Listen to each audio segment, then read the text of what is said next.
Bismillahirrahmanirrahim. Assalamualaikum warahmatullahi wabarakatuh.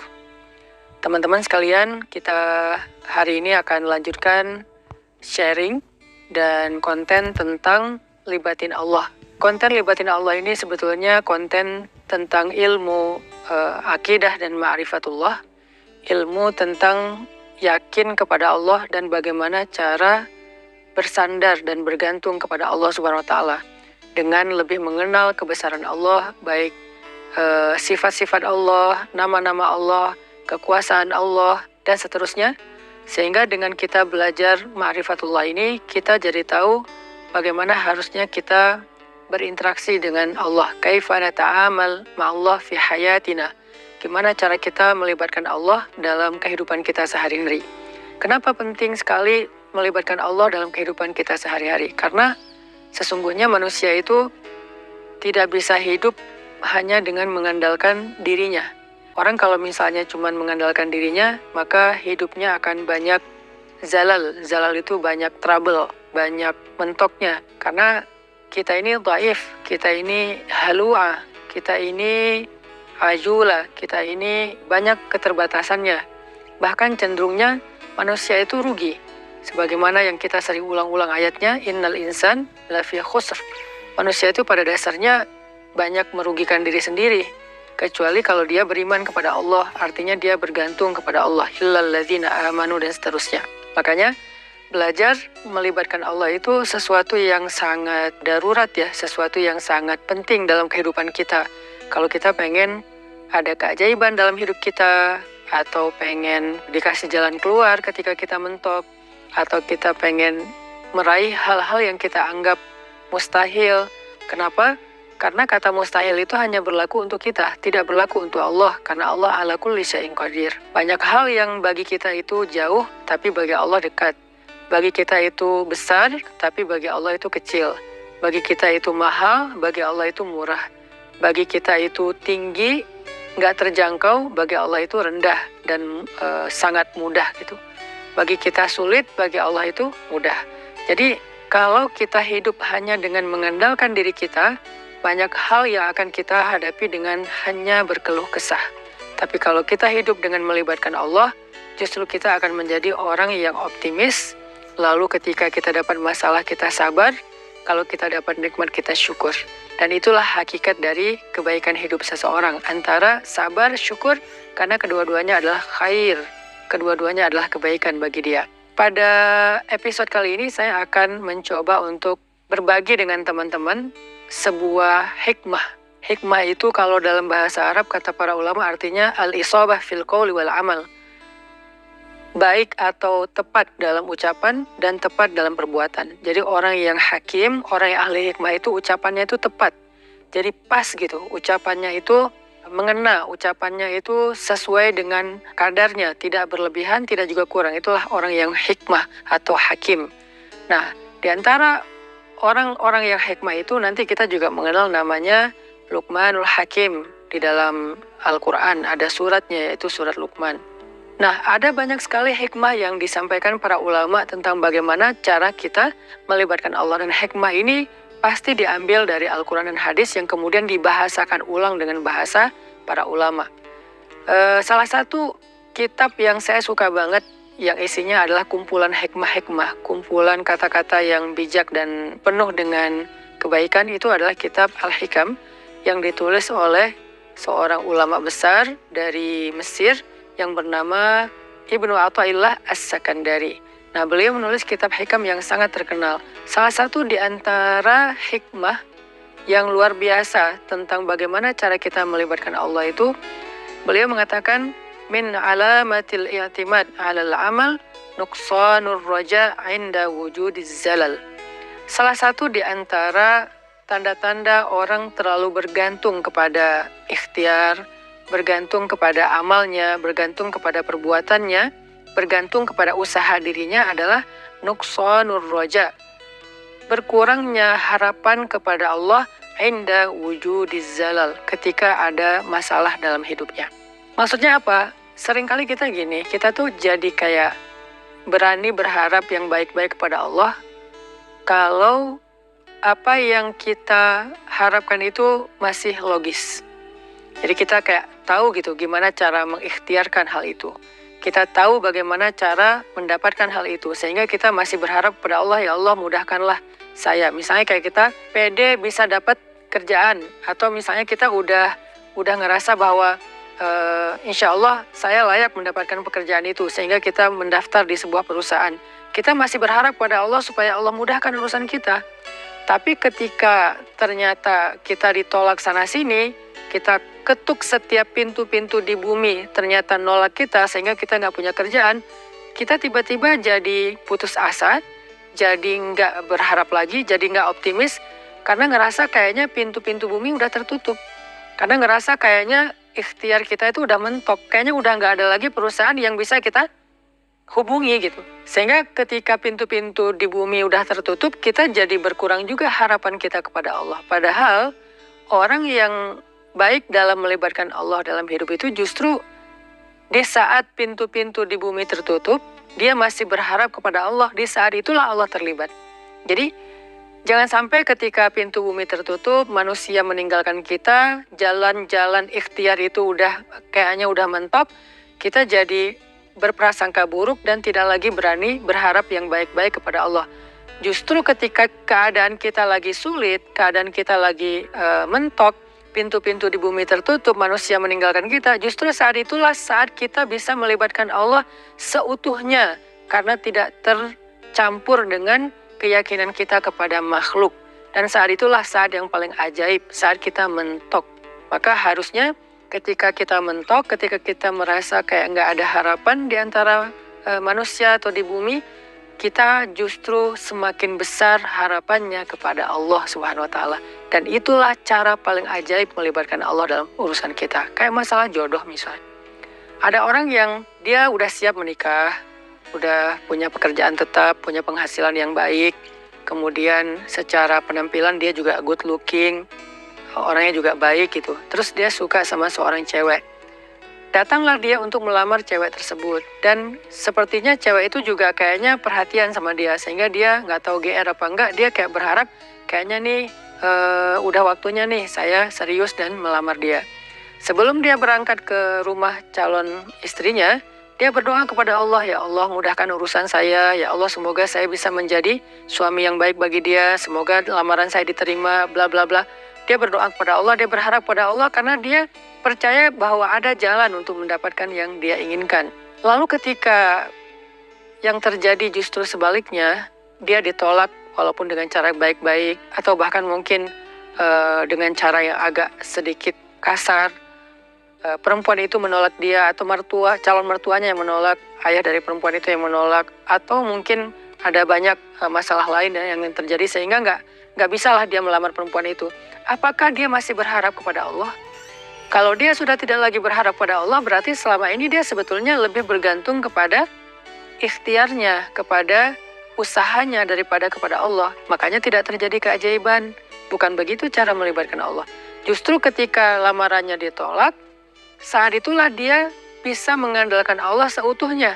Karena tidak bisa lagi mengandalkan good looking, gak bisa lagi mengandalkan mapan, gak bisa lagi mengandalkan ikhtiar-ikhtiar manusiawi. Saat itulah dia seutuhnya bisa mengandalkan Allah, dan itulah cara melibatkan Allah untuk mendapatkan keajaiban dalam hidup. Sehingga jangan berputus asa dan jangan nyerah. Kalau nggak bisa mengetuk pintu hati manusia, maka ketuklah pintu rahmat Allah Subhanahu wa Ta'ala. Dan Allah lah yang membolak-balikan hati. Kalaupun nggak perempuan itu, Allah akan gantikan dengan perempuan lain yang lebih baik daripada dia untuk kita. Artinya, nggak boleh berhenti berharap kepada Allah. Justru berharap kepada Allah di saat kita sedang sulit, itulah cara paling ajaib mendatangkan keajaiban Allah Subhanahu wa Ta'ala. Ada nasihat dari kisah Nabi Yusuf alaihissalam di dalam surat Yusuf. Ketika Nabi Yakub meminta kepada anak-anaknya mencari Nabi Yusuf dan mencari adik mereka yaitu Bunyamin. Nabi Yakub bersabda, "Ya bani yazhabu fatahassasu min Yusuf wa akhihi فتحسسوا من يوسف وأخيه ولا تيأسوا من روح الله إنه لا ييأس من روح الله إلا القوم الكافرون. Wahai anak-anakku, kata Nabi Yakub, pergilah dan carilah kabar tentang Yusuf dan saudaranya itu Bunyamin.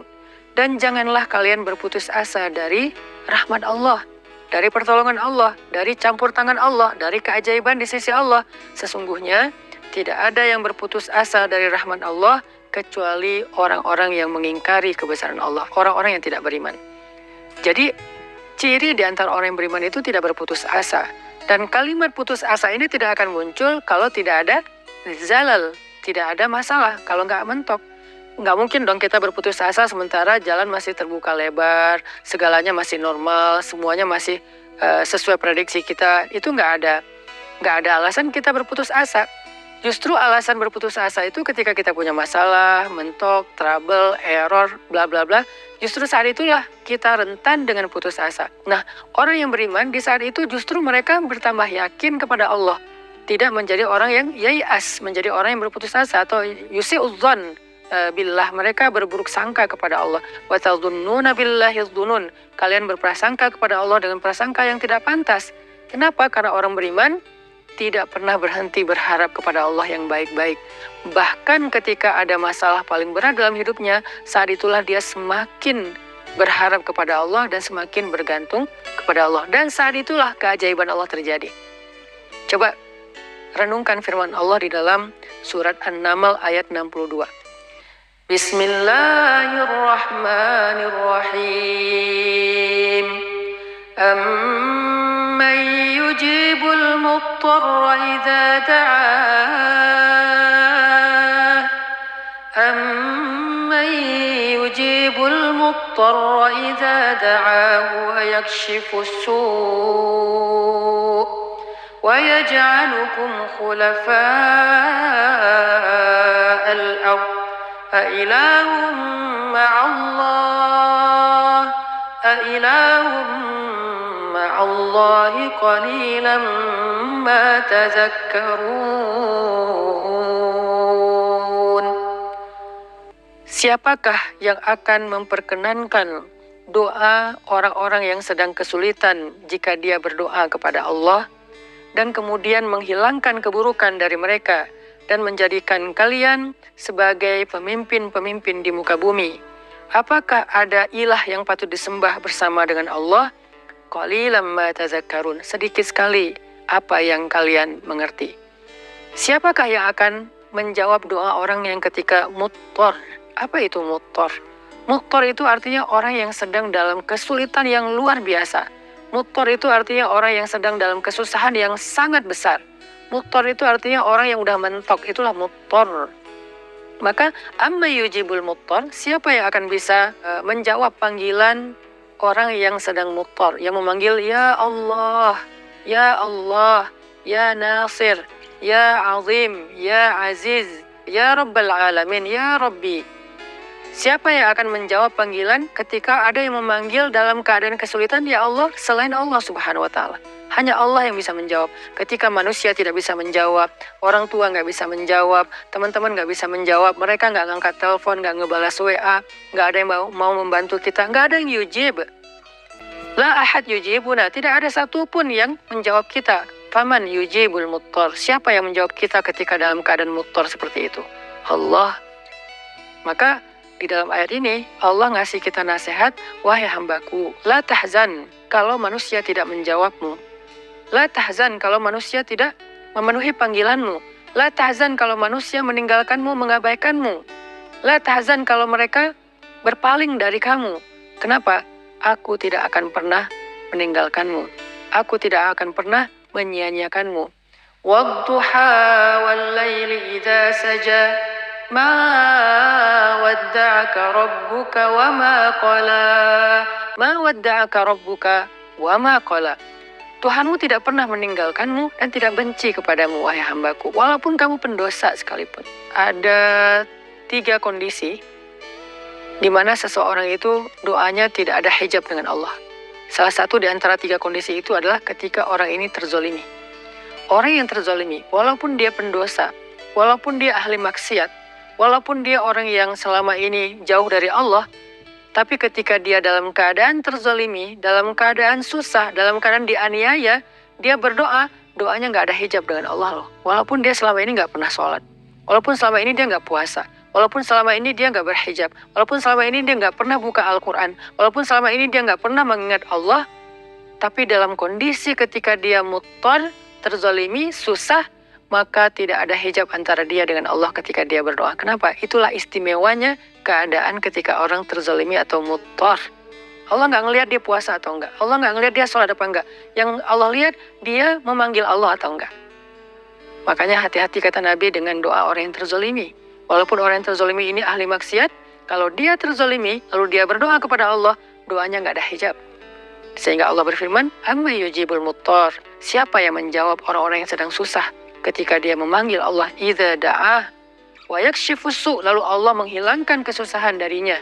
Bahkan Allah menjadikannya sebagai pemimpin, artinya Allah berikan kepada dia kemuliaan, kekuasaan, dan segala kebaikan-kebaikan dalam hidup. Siapa? Allah. Masih ingat nggak dengan kisah seorang laki-laki solih yang melakukan perjalanan, lalu di tengah jalan dia dirampok. Karena di zaman dulu itu kan banyak perampok atau begal di tengah jalan. Ketika dia dirampok, dia bilang kepada perampok itu, wahai rajul, wahai laki-laki, ambillah apa yang kalian inginkan, biarkan aku kembali kepada keluargaku, kepada anak dan istriku, mereka menungguku. Kata perampok ini, adapun harta-harta ini sudah pasti bisa kami ambil, tetapi berikutnya yang kami inginkan adalah membunuhmu. Kamu tidak akan bisa melanjutkan perjalanan. Maka laki-laki ini pas tahu bahwa dia nggak punya harapan untuk meloloskan diri, dia udah dipegang sama mereka, tinggal dipenggal, dia bilang, kalau begitu beri saya waktu sebentar saja untuk sholat 2 rakaat. Setelah itu lakukan apa yang kalian inginkan. Karena bagi para pembunuh 2 rakaat sholat itu nggak lama dan bukan sesuatu juga yang berat, ya kata mereka, ya udah sholat aja 2 rakaat. Tapi aksir, sholatnya pendek-pendek aja, nggak usah panjang-panjang. Akhirnya dia pun sholat 2 rakaat. Ketika dia sholat 2 rakaat, dia bingung, habis baca Al-Fatihah dia baca ayat apa lagi. Yang terlintas di dalam pikirannya cuma ayat ini. Kebenaran dia hafiz Al-Quran, walaupun dia hafal 30 juz, dia nggak tahu mau baca surat apa setelah Al-Fatihah. Kecuali surat inilah yang terlintas di dalam benaknya, sehingga dia baca setelah Al-Fatihah dengan suara lirih berbisik, amma yujibul muttar idza da'ah wa yakshifus su', dan seterusnya. Kemudian setelah dia membaca ayat ini, dia ruku, dia sujud. Ketika dia rakaat kedua juga dia membaca ayat yang sama, karena dia nggak ingat ayat yang lain. Ketika dia sujud terakhir, dia mendengar suara ada orang mengendarai kuda datang ke arah mereka. Tiba-tiba suara teriakan orang yang sedang dipukul. Lalu setelah itu kuda itu menjauh pergi, dan ketika dia bangkit dari sujudnya, dia tahiyat, dia salam. Selesai dia salam ke kiri, dia ngelihat para perampok-perampok itu dalam keadaan telah terkapar dan dalam keadaan tidak bernyawa. Kemudian setelah itu dia bertanya kepada laki-laki yang mengendarai kuda, ya fulan, man ant, siapa kamu, siapa kamu? Orang itu menjawab, aku adalah utusan dari zat yang mendengar dan menjawab panggilan orang yang memanggilnya. Aku adalah utusan zat yang menjawab orang yang memanggilnya, yang menjawab siapa yang dalam keadaan susah yang memanggil dia, yaitu utusan Allah Subhanahu wa Ta'ala. Akhirnya orang ini pun selamat dan membawa hartanya kembali ke kampungnya. Ini salah satu contoh kisah yang sangat terkenal di antara kisah-kisah para ulama. Bagaimana ketika kita mentok, ketika kita nggak punya jalan ikhtiar, ternyata justru saat itulah saat terbaik kita berharap pada Allah, saat terbaik kita berbaik sangka kepada Allah, saat terbaik kita melibatkan Allah dengan husnuzon dan roja, dan saat itulah saat terbaik untuk mendapatkan keajaiban dalam hidup kita. Yang terakhir, kisah 3 orang yang terkurung di dalam gua. Mereka sedang melakukan perjalanan, terjadi badai, akhirnya mereka berlindung di dalam gua. Ini terkenal juga kisahnya dengan riwayat hadis yang sahih. Ketika mereka terkurung di dalam gua, tiba-tiba batu gua itu menutup gua karena terjadi kayak longsor. Batunya menutup mulut gua. Dalam keadaan seperti itu mereka takut kehabisan udara dan mereka nggak bisa makan dan seterusnya, mereka terjebak. Tiba-tiba masing-masing berdoa dengan tawasul kepada amal-amalnya di masa lalu. Ada yang bertawasul dengan birrul walidain, ada yang bertawasul dengan sifat amanah dan adil, ada yang bertawasul dengan sifat takwa meninggalkan dosa. Sehingga singkat cerita, setelah mereka meminta kepada Allah dan bertawasul dengan amal-amal mereka, mulut gua itu terbuka, batunya bergeser dan mereka pun selamat. Kenapa ini bisa terjadi keajaiban kayak gini? Mereka udah mendorong batu itu tapi tidak sanggup. Artinya ikhtiarnya udah mentok. Apakah mereka berputus asa? Enggak. Saat itulah mereka melibatkan Allah secara utuh dan melihat keajaiban Allah Subhanahu wa taala. Maka kembali kepada hikmah dari Imam Ibnu Athaillah As-Sakandari, min alamatil i'timad 'alal amal nuqsanur raja' inda wujudiz zalal. Di antara ciri-ciri orang yang masih bergantung kepada perbuatannya, ikhtiar dan usahanya adalah berkurangnya harapannya kepada Allah ketika terjadi masalah dalam hidupnya. Maka jangan pernah berkurang harapan kita kepada Allah. Justru ketika kita punya masalah dalam hidup dan kita ngerasa tidak ada jalan di antara jalan-jalan di bumi, kita menjadi lebih berharap kepada Allah dan yakin dengan jalan-jalan yang lebih baik yang ada di langit, insya Allah. Barakallahu fikum. Wassalamualaikum warahmatullahi wabarakatuh.